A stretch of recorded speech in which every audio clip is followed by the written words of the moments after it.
গত 21 ফেব্রুয়ারি মোহাম্মদপুর থানাধীন বছিলা এলাকায় আধিপত্য বিস্তার এবং চাঁদাবাজিকে কেন্দ্র করে আসামি গ্যারেজ সোহেল এবং তার সহযোগীগণ ভিকটিম মামুন এবং রাসেলকে এলোপাথারি কুপিয়ে জখম করে।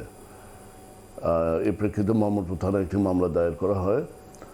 পরের দিন 22 ফেব্রুয়ারি এই একই আসামি গ্যারেজ সোহেল এবং তার অন্যান্য সহযোগীগণ মিলে বৈষম্য বিরোধী মামলার অন্যতম সাক্ষী এবং সমন্বয়ক ইব্রাহিম খলিল শুভকে কুপিয়ে জখম করে এবং হত্যার চেষ্টা চালায়। এ প্রেক্ষিতে মোহাম্মদপুর থানায় আরেকটি মামলা হয়। এই উভয় মামলার অন্যতম আসামি গ্যারেজ সোহেল এবং তার সহযোগীদের গ্রেপ্তারের জন্য র্যাব 2 বিভিন্ন স্থানে অভিযান পরিচালনা করে এবং এর প্রেক্ষিতে গত 1 মার্চ কেরানীগঞ্জ থানাধীন এলাকা হতে গ্যারেজ সোহেলকে একটি বিদেশি রিভলভার সহ গ্রেপ্তার করা হয়। র্যাব 2 বাদী হয়ে এই আসামি গ্যারেজ সোহেলের বিরুদ্ধে অস্ত্র এনে মামলা দায়ের করে এবং উভয় মামলা তদন্তকারী কর্মকর্তার নিকট গ্যারেজ সোহেলকে হস্তান্তর করা হয়। গ্যারেজ সোহেল থেকে প্রাপ্ত তথ্য পর্যালোচনা করে অন্যান্য আসামিদের গ্রেপ্তার করার জন্য র্যাব 2 বিভিন্ন জায়গায় অভিযান পরিচালনা করে। এর ধারাবাহিকতায় অদ্য 8 মার্চ অন্যতম সহযোগী এবং দ্বিতীয় মামলার আসামি রিপন ওরফে কাউয়া রিপন এবং রিপনের অন্যতম সহযোগী মিন্টু আহমেদ ওরফে পাপ্পুকে র্যাব 2 গ্রেপ্তার করে এবং এই উভয় আসামিকে এই সংশ্লিষ্ট মামলার তদন্তকারী কর্মকর্তার নিকট হস্তান্তর করা হয়েছে। মোহাম্মদপুর আদাবর এলাকায় চাঁদাবাজ, সন্ত্রাস, মাদক নির্মূলে র্যাব 2 জোরালোভাবে কাজ করছে এবং কোনো ধরনের চাঁদাবাজ এবং সন্ত্রাসীদের অবস্থান এই মোহাম্মদপুর আদাবর এলাকায় হবে না। র্যাব 2 এ ব্যাপারে জিরো টলারেন্স এবং র্যাব চাঁদাবাজ এবং সন্ত্রাস বিরোধীদের বিরুদ্ধে র্যাব 2 এর অভিযান অব্যাহত থাকবে।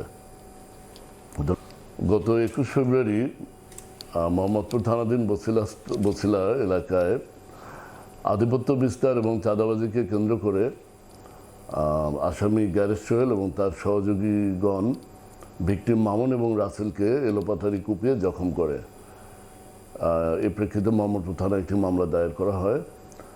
পরের দিন 22 ফেব্রুয়ারি এই একই আসামি গ্যারেজ সোহেল এবং তার অন্যান্য সহযোগীগণ মিলে বৈষম্য বিরোধী মামলার অন্যতম সাক্ষী এবং সমন্বয়ক ইব্রাহিম খলিল শুভকে কুপিয়ে জখম করে এবং হত্যার চেষ্টা চালায়। এ প্রেক্ষিতে মোহাম্মদপুর থানায় আরেকটি মামলা হয়।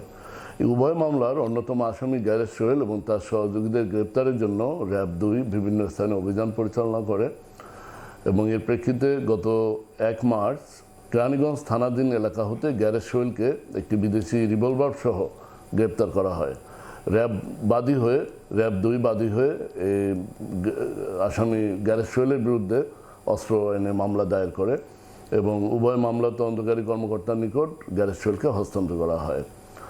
গ্যারেজ সোহেল থেকে প্রাপ্ত তথ্য পর্যালোচনা করে অন্যান্য আসামিদের গ্রেপ্তার করার জন্য র্যাব 2 বিভিন্ন জায়গায় অভিযান পরিচালনা করে। এর ধারাবাহিকতায় অদ্য 8 মার্চ অন্যতম সহযোগী এবং দ্বিতীয় মামলার আসামি রিপন ওরফে কাউয়া রিপন এবং রিপনের অন্যতম সহযোগী মিন্টু আহমেদ ওরফে পাপ্পুকে র্যাব 2 গ্রেপ্তার করে এবং এই উভয় আসামিকে এই সংশ্লিষ্ট মামলার তদন্তকারী কর্মকর্তার নিকট হস্তান্তর করা হয়েছে।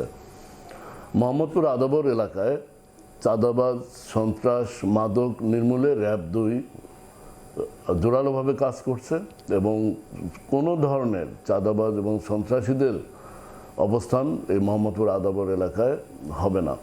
র্যাব 2 এ ব্যাপারে জিরো টলারেন্স এবং চাঁদাবাজ এবং সন্ত্রাস বিরোধীদের বিরুদ্ধে র্যাব 2 এর অভিযান অব্যাহত থাকবে।